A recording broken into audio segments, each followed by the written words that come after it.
نحمده ونصلي علی رسولہ الکریم اما بعد۔ ترجمے والے قرآن پاک کا صفحہ نمبر 1003 پارہ،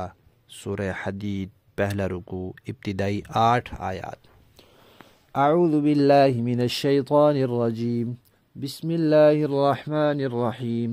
سبح للہ ما فی السماوات والارض وهو العزیز الحکیم،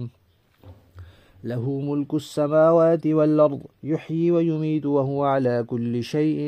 قدير، هو الأول والآخر والظاهر والباطن وهو بكل شيء عليم، هو الذي خلق السماوات والأرض في 6 أيام ثم استوى على العرش، يعلم ما يلج في الأرض وما يخرج منها وما ينزل من السماء وما يعرج فيها، وهو معكم أينما كنتم والله بما تعملون بصير، له ملك السماوات والأرض وإلى الله ترجع الأمور، يولج الليل في النهار ويولج النهار في الليل وهو عليم بذات الصدور، آمنوا بالله ورسوله وأنفقوا مما جعلكم مستخلفين فيه، فالذين آمنوا منكم وأنفقوا لهم أجر كبير، وما لكم لا تؤمنون بالله والرسول يدعوكم لتؤمنوا بربكم وقد أخذ ميثاقكم إن كنتم مؤمنين۔ صدق اللہ العظیم۔ اس صورت میں اللہ تعالیٰ کی تسبیح کا بیان ہے۔ ایک ہے اللہ تعالیٰ کی تسبیح اور تقدیس، یعنی اللہ تعالیٰ کی پاکی بیان کرنا کہ اللہ تعالیٰ عیوب سے پاک ہیں، کمزوریوں سے پاک ہیں، نقائص سے پاک ہیں، اور ایک ہے اللہ تعالیٰ کی تحمید اور تمجید، اللہ کی بزرگی بیان کرنا کہ اللہ تعالیٰ رحمان ہے، اللہ رحیم ہے، اللہ خوبیوں والے ہیں، اللہ اچھی صفات والے ہیں، اللہ قدرتوں والے ہیں، علم والے ہیں۔ تو یہاں پہلے تسبیح کا تذکرہ آیا، پھر اس کے بعد اللہ تعالیٰ کی خوبیوں کا تذکرہ آیا، پھر اس کے بعد فرمایا کہ جو خوبیاں فرمائی اس میں ایک تو یہ فرمائی کہ ملکیت صرف اللہ کی ہے، آسمان اور زمین ساری کائنات کے مالک صرف اللہ ہے، کوئی اور ملک میں شریک نہیں۔ دوسرا فرمایا کہ تصرف، انتظام کرنے والے، نظام چلانے والے، اختیار صرف اللہ کا ہے اور کسی کا نہیں۔ فرشتے وغیرہ جو کام میں لگے ہوئے ہیں اللہ تعالیٰ اس کے محتاج نہیں ہے، اللہ کو اس کی ضرورت نہیں ہے۔ ایک کارخانے والا کارخانے میں مزدور رکھتا ہے، وہ مزدور کارخانے میں ملکیت میں شریک نہیں ہو جاتے، لیکن اس کارخانے والے کو مزدوروں کی ضرورت ہوتی ہے کیونکہ وہ سارے کام خود نہیں کر سکتا۔ تو اللہ تعالیٰ جو فرشتوں سے کام لے رہے ہیں وہ ایسے نہیں ہے، اللہ کو ضرورت نہیں ہے، اللہ تعالیٰ تو صرف فرشتوں کو کام میں لگانے کے لیے اللہ نے ان کو لگایا ہوا ہے، ورنہ اللہ بغیر فرشتوں کے بھی یہ سب کام کر سکتے ہیں۔ اور تیسرا یہ کہ قدرت جیسی اللہ کی ہے کسی کی نہیں، ہر چیز پر وہ قادر ہے۔ پھر 4 لفظ آئے ہیں، وہ اول ہیں، وہ آخر ہیں، وہ ظاہر ہیں، وہ باطن ہے۔ اول ہے یعنی یہ دنیا بعد میں آئی، اللہ پہلے ہیں، اور آخر ہیں یہ دنیا ختم ہو جائے گی، اللہ بعد میں بھی ہوں گے، اور ظاہر ہیں کہ کائنات کی ہر چیز اللہ تعالیٰ کی قدرت کا اظہار کر رہی ہے، اللہ تعالیٰ کی قدرت کو بتا رہی ہے، اور باطن ہے کہ اللہ کی ذات نظروں سے پوشیدہ ہے، اس دنیا میں کوئی ان آنکھوں سے اللہ کو نہیں دیکھ سکتا۔ پھر فرمایا کہ یہ زمین آسمان اللہ تعالیٰ نے 6 دنوں میں پیدا کیے۔ 6 دن اس وقت یہ سورج چاند تو تھے نہیں، تو 6 دنوں کی مقدار مراد ہے۔ اب یوم کا لفظ ہے، اس کی جمع ہے ایام، اور یوم کا لفظ جو آیا قرآن پاک میں 3 قسم کی مدتوں کے لیے آیا ہے۔ ایک تو یہی جو ہمارے روزمرہ دن رات ہیں 24 گھنٹے کے، اور ایک 1000 سال کے لیے بھی یوم کا لفظ آیا کہ اللہ کے ہاں 1000 سال کا ایک یوم ہوتا ہے، اور 50,000 سال کے لیے بھی آیا ہے کہ قیامت کا ایک یوم، ایک دن 50,000 سال کا ہوگا۔ اور اب اللہ کو معلوم ہے کہ زمین آسمان اللہ تعالیٰ نے 6 یوم میں بنائے تھے، اس سے کون سے 6 یوم کی مقدار مراد ہے۔ اور یہ فرمایا کہ بھئی دیکھو اللہ جانتا ہے جو کچھ زمین میں داخل ہوتا ہے. کیا داخل ہوتا ہے زمین میں؟ بارش زمین میں اتر جاتی ہے، بیج زمین میں جاتا ہے، مردے زمین میں دفن ہوتے ہیں، کیڑے مکوڑے زمین میں گھس جاتے ہیں، سب اللہ جانتے ہیں. اور جو کچھ زمین سے نکلتا ہے، پیداوار نکلتی ہے، معدنیات نکلتی ہیں، تیل گیس نکلتے ہیں، وہ بھی سب اللہ جانتے ہیں. جو آسمان سے اترتا ہے وہ بھی اللہ جانتے ہیں، بارش اوپر کی طرف سے آتی ہے، احکامات اوپر سے آئے ہیں، فرشتے اوپر سے آتے ہیں، یہ بھی اللہ جانتے ہیں. اور جو چیزیں زمین سے آسمان کی طرف جاتی ہیں، فرشتے جاتے ہیں، انسانوں کے اعمال جاتے ہیں، وہ بھی اللہ جانتے ہیں. پھر فرمایا وَهُوَ مَعَكُمْ أَيْنَمَا كُنْتُمْ، اللہ تمہارے ساتھ ہیں جہاں کہیں بھی تم ہو. عرش پر مستوی ہیں، اس کا تذکرہ بھی اسی آیت میں ہے. جہاں کہیں تم ہو، اس کا تذکرہ بھی اسی آیت میں ہے. اور یہ بات پہلے گزر چکی ہے کہ اللہ تعالیٰ لامحدود ذات ہے اور عرش تو محدود ذات ہے. اگرچہ وہ مخلوقات میں جسامت کے لحاظ سے سب سے بڑی چیز اللہ کا عرش ہے، مرتبے کے لحاظ سے سب سے اونچا مرتبہ نبی پاک کا ہے، اور جسامت کے لحاظ سے سب سے بڑی چیز عرش ہے. لیکن اللہ تو اس سے بھی بڑے ہیں، لہذا اللہ کا عرش پر بیٹھنا ایسا نہیں ہے جیسے کوئی بادشاہ تخت پر بیٹھا ہوتا ہے، یا کوئی کرسی صوفے پر بیٹھا ہوتا ہے، یا کوئی چارپائی پھٹے پر بیٹھا ہوتا ہے. ایسا نہیں ہے، بلکہ اس سے مراد حقیقت کیا ہے وہ تو اللہ جانتے ہیں. ہاں یہ مراد ہو سکتی ہے کہ اللہ نے انتظام سنبھال لیا، جیسے کہتے ہیں نا فلاں بندہ تخت نشین ہو گیا. اب وہ باقاعدہ تخت پر بیٹھا تو نہیں ہوتا، لیکن اقتدار اس کے پاس آ جاتا ہے. تو یہاں یہ معنی بھی نہیں ہو سکتا کہ اقتدار اللہ کے پاس آ گیا، کیونکہ وہ تو پہلے سے ہی اللہ کا ہے. ہاں جب اللہ نے دنیا بنا لی تو پھر اللہ نے اس کا انتظام سنبھال لیا، پہلے تھی نہیں تو انتظام سنبھالنے کی ضرورت ہی نہیں تھی. اور وہ کہا وہ تمہارے ساتھ ہوتے ہیں، علم کے اعتبار سے بھی تمہارے ساتھ ہیں، ہر چیز کا علم ہے، قدرت کے اعتبار سے بھی تمہارے ساتھ ہیں، ہر چیز پر قادر ہے، اور ذات کے اعتبار سے بھی تمہارے ساتھ ہیں کہ اللہ ہر جگہ موجود ہیں، حاضر ناظر ہیں. جو تم کرتے ہو اللہ دیکھ رہے ہیں. بادشاہت اسی کی آسمان زمین میں، اور تم سب نے لوٹ کر بھی اللہ ہی کی طرف جانا ہے. اور یہ بھی فرمایا کہ اللہ تعالیٰ رات کو دن میں داخل کر دیتے ہیں، دن کو رات میں. دونوں کے 12 گھنٹے ہوتے ہیں، لیکن سردیوں میں رات لمبی ہو جاتی ہے اور دن کا کچھ حصہ رات میں چلا جاتا ہے. گرمیوں میں رات چھوٹی ہو جاتی ہے تو رات کا کچھ حصہ دن میں چلا جاتا ہے. تو یوں رات کو دن میں اور دن کو رات میں داخل کرتے ہیں. اور جو کچھ انسان کے سینے میں باتیں ہیں وہ سب اللہ جانتے ہیں، کوئی چیز اللہ کی ذات سے پوشیدہ نہیں ہے.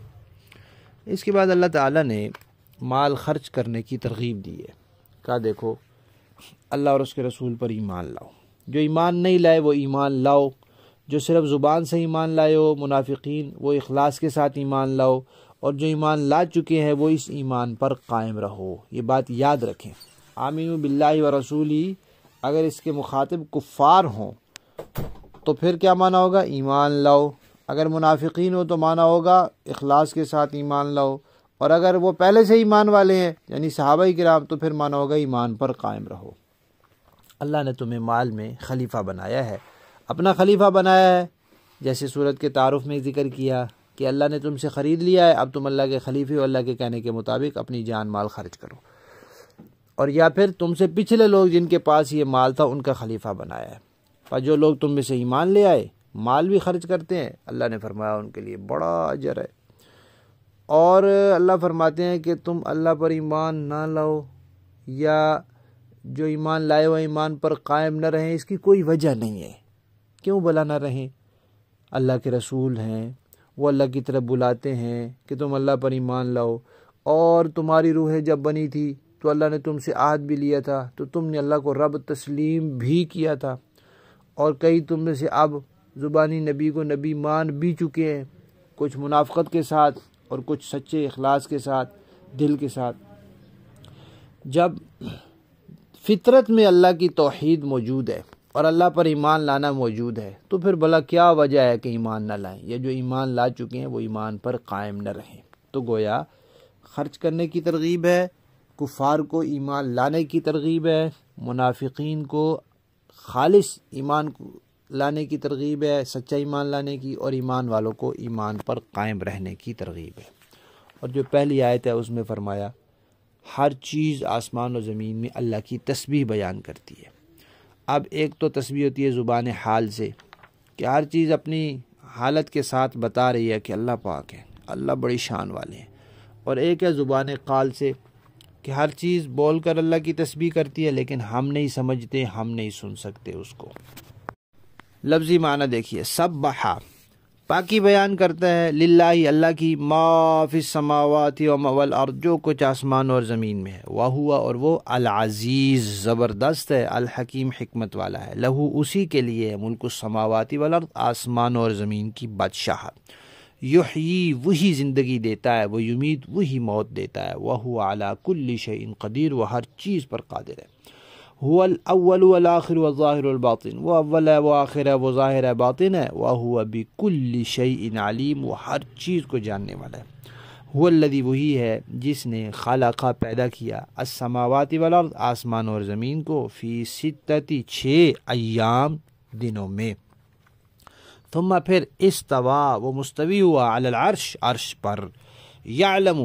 وہ جانتا ہے، ما جو کچھ، یلج داخل ہوتا ہے، فی الارض زمین میں، وما اور جو کچھ، یخرج نکلتا ہے، منہا زمین سے، وما اور جو کچھ، ینزل اترتا ہے، بن السماء آسمان سے، وما اور جو کچھ، یعرج چڑھتا ہے، فیہا آسمان میں، وہوا اور وہ اللہ، معکم تمہارے ساتھ ہے، اینما کنتم جہاں کہیں بھی تم ہو، واللہ اور اللہ بما تعملون جو کچھ تم کرتے ہو، بصیر دیکھنے والا ہے، لہو ملک السماوات والارض اسی کے لیے بادشاہت ہے آسمانوں کی اور زمین کی، وإلی اللہ اللہ کی طرف ترجع الامور سارے امور لوٹائے جاتے ہیں، یولجو وہ داخل کرتا ہے، اللیل رات کو، فی النہار دن میں، ویولجو اور داخل کرتا ہے، النہار دن کو، فی اللیل رات میں، وہوا اور وہ علیم جاننے والا ہے، بذات الصدور سینوں کی باتوں کو، آمنو ایمان لاؤ، باللہ اللہ پر، ورسولی اس کے رسول پر، وانفقوا خرچ کرو، مما اس میں سے، جعلکم جس میں بنایا اس نے بنایا تمہیں، مستخلفین خلیفہ بنایا، جانشین بنایا، فیہ جس میں یعنی اس مال میں سے خرچ کرو جس میں اللہ نے تمہیں اپنا جانشین بنایا یا اپنے پچھلوں کا جانشین بنایا،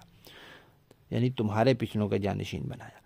فالذین پس جو لوگ آمنوا ایمان لائے، منکم تم میں سے، وانفقوا اور خرچ بھی کیا مال اپنا، لہم ان کے لیے، اجر کبیر بڑا اجر ہے، وما لکم اور کیا ہو گیا تمہیں، لا تؤمنون باللہ کہ تم نہ ایمان لاؤ اللہ پر، والرسول یدعو رسول تمہیں یدعوکم تمہیں پکارتے ہیں، لتؤمنوا بربکم تاکہ تم ایمان لاؤ اپنے پروردگار پر، وقد اخذ اور لے چکا ہے اللہ، میثاقکم تم سے عہد لے چکا ہے، جب انہوں نے کہا تھا لست بربکم تو سب نے کہا تھا بلا، تو اس نے وہ توحید اور ایمان فطرت میں رکھ دیا ہے، ان کنتم مؤمنین اگر تم نے ایمان لانا ہے تو بس پھر اللہ پر ایمان لاؤ، یہی کامیابی کی بات ہے۔ با محاورہ دیکھیں جی، سبح للہ ما فی السماوات والارض وهو العزیز الحکیم، آسمان اور زمین میں جو چیز بھی ہے وہ اللہ کی تسبیح کرتی ہے اور وہی ہے جو زبردست ہے اور حکمت والا ہے، لہو ملک السماوات والارض یحیی ویمیت وہو علی کل شیء قدیر، آسمان اور زمین کی بادشاہت اسی کی ہے، وہی زندگی بخشتا اور وہی موت دیتا ہے اور وہ ہر چیز پر پوری قدرت رکھنے والا ہے، هو الاول والآخر والظاہر والباطن وهو بكل شیء علیم، وہی اول بھی ہے اور آخر بھی، ظاہر بھی ہے اور چھپا ہوا بھی، اور وہ ہر چیز کو پوری طرح جاننے والا ہے، هو الذی خلق السماوات والارض فی 6 ایام